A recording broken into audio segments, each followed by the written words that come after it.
Hello everyone and welcome back to the channel. I got another movie review for you today and it's Halloween Kills, just released in theaters and on Peacock. This is the second part to the 2018's Halloween, which happens 40 years after the original 1978 Halloween. So Halloween Kills is the third movie in this new timeline since it's skipping over all the stuff between Halloween 1978 and the 2018 one. Hopefully that all makes sense. I don't know, maybe I sound like a total idiot. Anyways, I like this movie. It did a good job of advancing the story along, and we got to see some of the old characters from the original. It's called Halloween Kills, and oh boy does Michael Myers kill in this one. I love the gore and makeup effects used in this movie, and you see quite a bit of it. Michael is once again on the move after somehow escaping Laurie's basement trap she set for him while the house itself was burning down around him.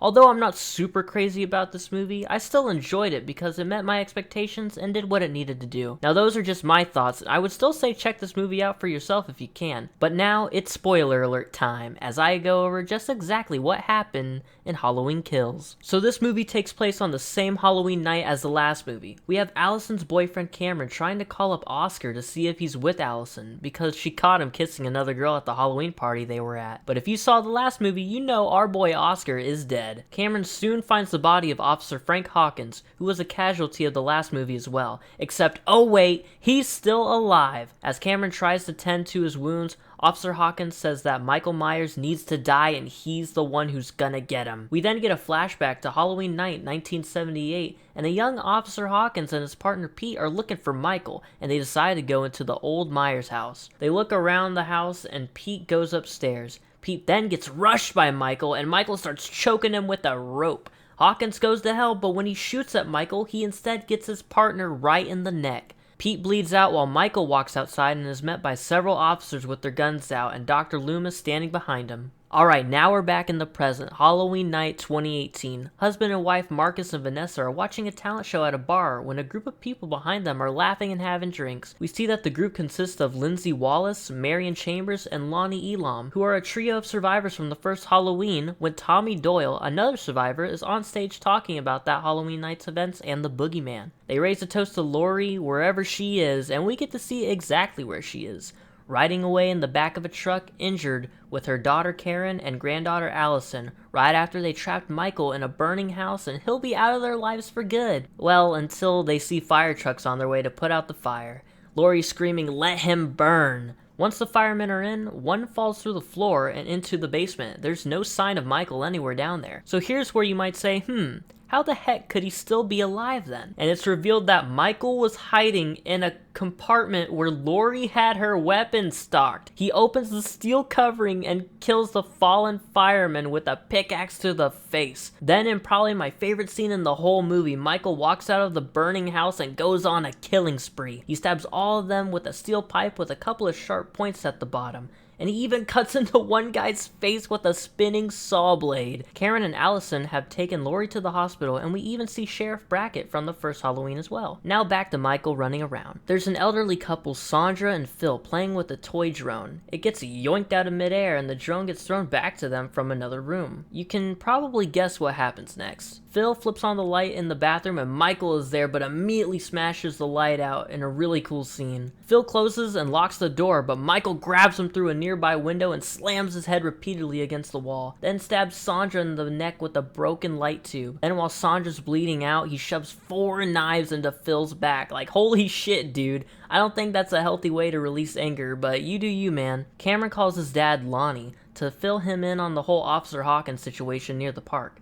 Everybody gets an alert on their phone, and there's a breaking news story on TV about Sandra and Phil's murder, Tommy realizing that it must be Michael. Vanessa and Marcus leave the bar, and after Marcus forgets something inside the bar, Vanessa gets in the car herself, and she sees something moving in the back and runs out screaming to Marcus. They get help from the people inside the bar, so Tommy goes to check it out. The car drives away as he gets closer, crashing into a nearby electrical box. Turns out it wasn't Michael, just one of those mental institute patients that escaped earlier along with Michael. But Tommy and the gang don't know that. We switch over to a couple of guys who are actually the current owners of the Myers house. I love these dudes because they refer to each other as Big John and Little John in every scene. 3 kids pull a razor blade in the candy bar prank in order to steal some candy, so in return, Big and Little John scare them away with the Michael Myers backstory. Back at the hospital, the mayor and the sheriff inform both Karen and Ashlyn that they weren't successful in killing Michael Myers, and that he's still alive. Cameron shows up to the hospital and Ashlyn wants to go with him and his dad along with Tommy Doyle, but her mom says to stay with Laurie. Tommy Doyle rallies the troops while the rest warn everyone else in town. One gripe I have about this movie is that every fucking character says the same shit. Evil dies tonight.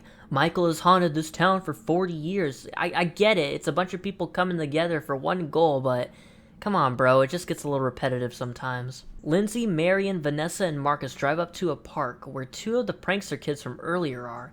Lindsay gets out of the car and asks what they're doing alone.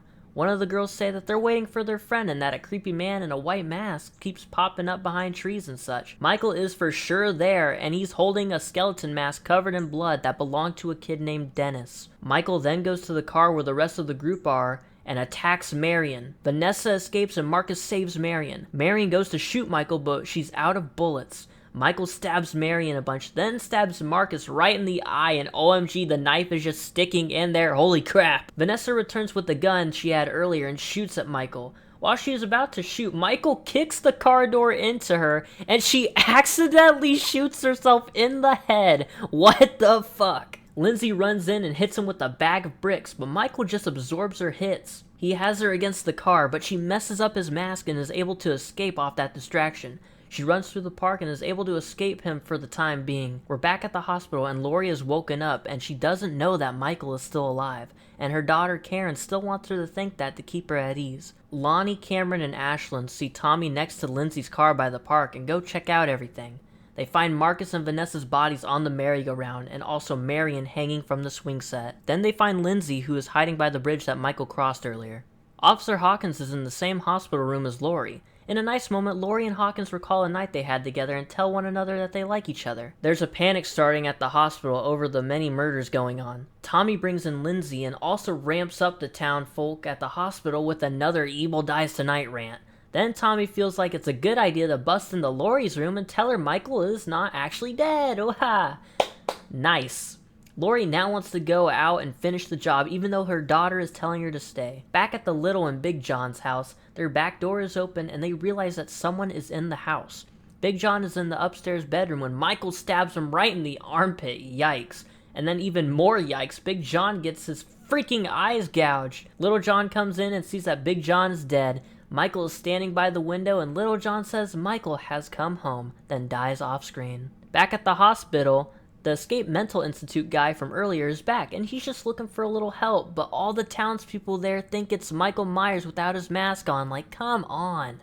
They don't even look similar. They don't even have the same build. Michael's tall and kind of buff, while this poor dude is kind of short with a little bit of weight to him. These people are nutty. Laurie and Karen are trying to tell these sheep that it's not him. Some nurse guy runs into Laurie and she fucking pushes him up against the wall and knees him right in the gut, which was dope as fuck.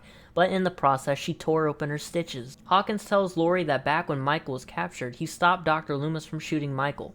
Meanwhile, during the manhunt for not Michael Myers, Karen helps the mental guy by keeping some doors locked. The townies all try to break through the door even though Karen and Tommy are telling him it's not Michael. It's kind of a really sad scene where the poor guy is just being targeted even though he's not Michael. When the townies start busting through the door, he grabs a fire extinguisher, breaks open a window, and jumps to his death. And boy, do they show the impact. I've not really shown any kills here because YouTube might yell at me for that, like, you know, that's kind of a big no-no. But this, I really can't show. It's gnarly as fuck though. They realize it's not him and they say that Michael is turning them all into monsters. Lonnie, Cameron, and Allison are looking at a map and seeing Michael's trail of victims point straight towards the Myers house. Lonnie says he's gonna go in alone and that Allison and Cameron should stay in the car. Shortly after he goes in though, they hear a gunshot. Allison and Cameron go in the house and search around. They find the bodies of the Johns. Then Cameron finds blood dripping from the attic.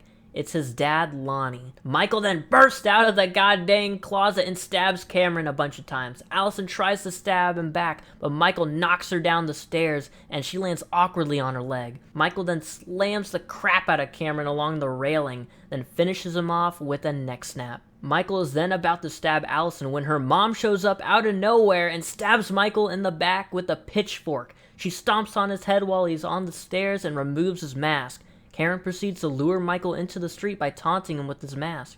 She says she's an innocent woman, just like his sister was. She makes him follow her to another street where she leaves his mask. It was a trap though. The cavalry arrives with weapons in hand and they've got Michael surrounded. And another one of my favorite scenes, the town is about to beat the crap out of Michael Myers with their various weapons, and Michael just slowly puts his mask back on and basically says, "Fuck it, let's go," and takes his goddamn beating like a champ. He gets whacked and even shot a couple times, then Karen stabs him right in the upper back for the final blow.